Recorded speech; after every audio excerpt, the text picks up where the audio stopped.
निलंबित executive engineer TP गुर्दवान पर 9 बिंदुओं की जांच रिपोर्ट में करोड़ों का घोटाला उजागर हुआ है। कमिश्नर रीवा संभाग को सौंपी गई 17 पन्नों की जांच रिपोर्ट में निलंबित कार्यपालन यंत्री टीपी गुर्दवान दोषी पाए गए।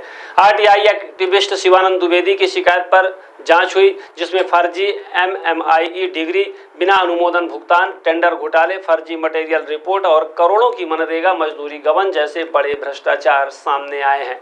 अधीक्षण यंत्री अतुल चतुर्वेदी ने रिपोर्ट सीईओ, जिला पंचायत कलेक्टर और कमिश्नर को भेज दी है। अब गुर्दवान के खिलाफ कार्यवाही का फैसला कमिश्नर बीएस जामौद को लेना है। आपको बता दें कि टीपी गुर्दवान 31 जुलाई को सेवानिवृत्त हो रहे हैं और एक्टिविस्ट ने रिटायरमेंट से पहले सख्त कार्यवाही की मांग की है, जिसमें मुख्य कार्यपालन अधिकारी जिला पंचायत रीवा एवं अधीक्षण यंत्री ग्रामीण यांत्रिकी सेवा रीवा मंडल रीवा के को रखा गया था इस जांच टीम में। बेसिकली एक 9 बिंदुओं की शिकायत थी जो निलंबित तत्कालीन कार्यपालन यंत्री ग्रामीण यांत्रिकी सेवा टीपी गुर्दवान की कारगुजारी के विषय में थी, जो कि इनके द्वारा कई भ्रष्टाचार किए गए थे। इसमें बिना अनुमोदित टूल डायरी के इन्होंने पेमेंट प्राप्त किया। इनकी AMIE सिविल इंजीनियरिंग की डिग्री को लेकर के थी। मटेरियल टेस्ट होती है, सड़कों के मटेरियल टेस्ट किए जाते हैं, सड़कों पुलों के, वो मटेरियल टेस्ट रिपोर्ट को लेकर के थी।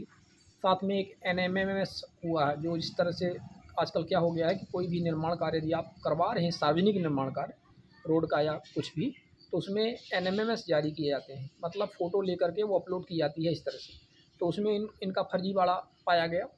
इसी तरह से अन्य ग्राम पंचायतों की जांचों से संबंधित था, जिसमें इन्होंने वसूली को कम कर दिया दूसरे पार्टी से मिलकर के जानबूझ करके, और भी इसी तरह से कई मामले। तो कुल मिलाकर के 9 बिंदुओं की जांच रिपोर्ट आ गई है, जो इस समय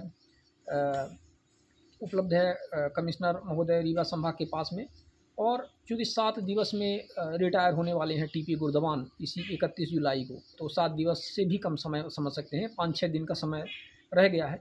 तो अब इनके ऊपर कार्यवाही करना है। तो ये बहुत महत्वपूर्ण एक जांच थी, जिसमें ऑलरेडी इनके ऊपर दोष सिद्ध पाए गए हैं और तत्काल इनके ऊपर दंडात्मक कार्रवाई हो जाए। इनकी पेंशन, ग्रेजुटी और PF वगैरह जो भी होता है, जब तक ये वसूली, चूँकि इनकी लगभग करोड़ों की वसूली है, तो जब तक वसूली ये ना भरें तो इनकी जारी न की जाए। साथ में चूँकि आर्थिक अपराध और भ्रष्टाचार हुआ है, तो ऐसे मामले में इनके ऊपर